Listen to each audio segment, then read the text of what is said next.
होता अगर ज़मीन पर, होता अगर ज़मीन पर, होता अगर ज़मीन पर साया रसूल का, होता अगर ज़मीन पर साया रसूल का, होता अगर ज़मीन पर, होता अगर ज़मीन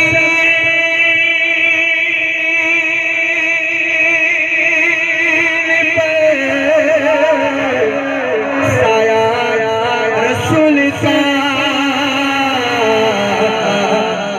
फिर पाव उम्मती का, फिर पाव उम्मती का, लगता रसूल का, फिर पाव उम्मती का, लगता रसूल का,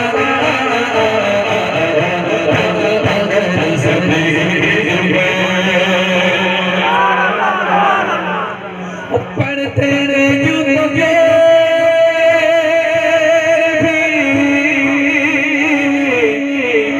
कलमा रसूल का,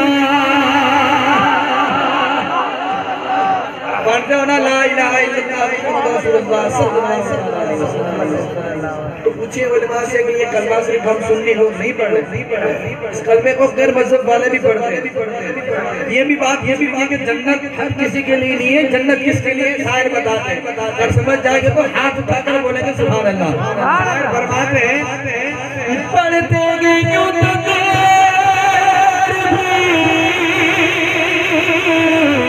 कलमा रसूल का, जन्नत से मिलेगी जो, जन्नत से मिलेगी जो, जन्नत से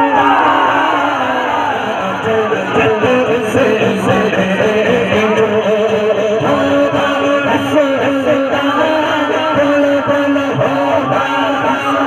सारा फल होगा रसूल का। रसूल अल्लाह वाला तो हाथ उठाकर बोले रसूल का, से जो,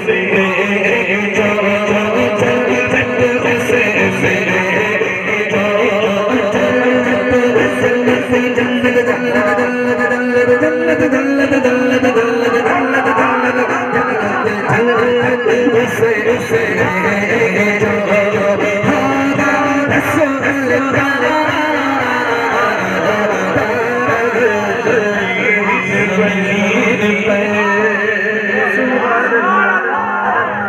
अच्छा मैं जब बोली तो अभी आप लोग सुभान अल्लाह बोलेंगे, फिर खुद से बोलेंगे सुभान अल्लाह। जितना उर्दू जितने लोग समझते हैं उसको बोले सुभान अल्लाह, और जितने उर्दू नहीं समझते बाजू वालों को देख कर बोले सुभान अल्लाह। लेकिन बोलना है पूरी महफिल में सुभान अल्लाह। अब शायर फरमाते हैं हम सुन्नियों में तरीका बहुत अच्छा तरीका होता है। मैयत को बड़े इकराम के बड़े इकराम देते हैं, करते हैं ना यहाँ पे मैयत को बड़े इकराम के साथ गुस्ल देना, मैयत को सजाना, ग्रीन गुलाब फूलों की चादर लगाना, मैयत को बड़े इकराम के साथ कब्रिस्तान ले जाना, नात मतलब कलमा पढ़ते पढ़ते बड़े इकराम के साथ कब्र में उतारना, यहाँ होता है ना।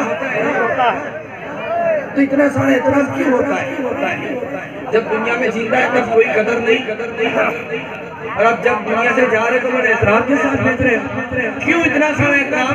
शायर बताते हैं कर देंगे तेरा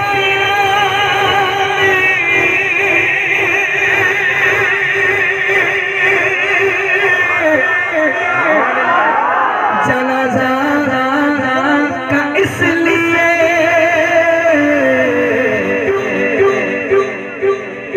क्योंकि वो जा रहा है,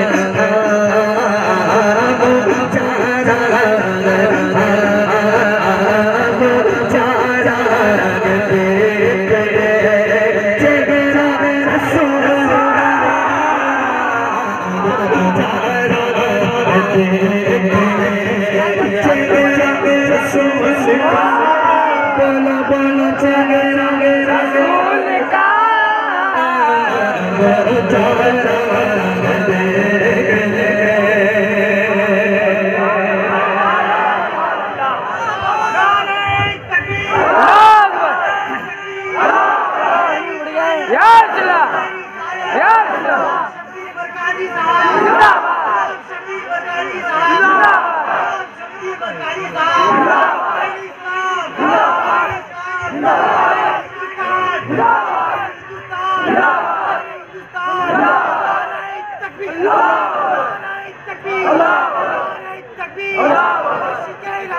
Allah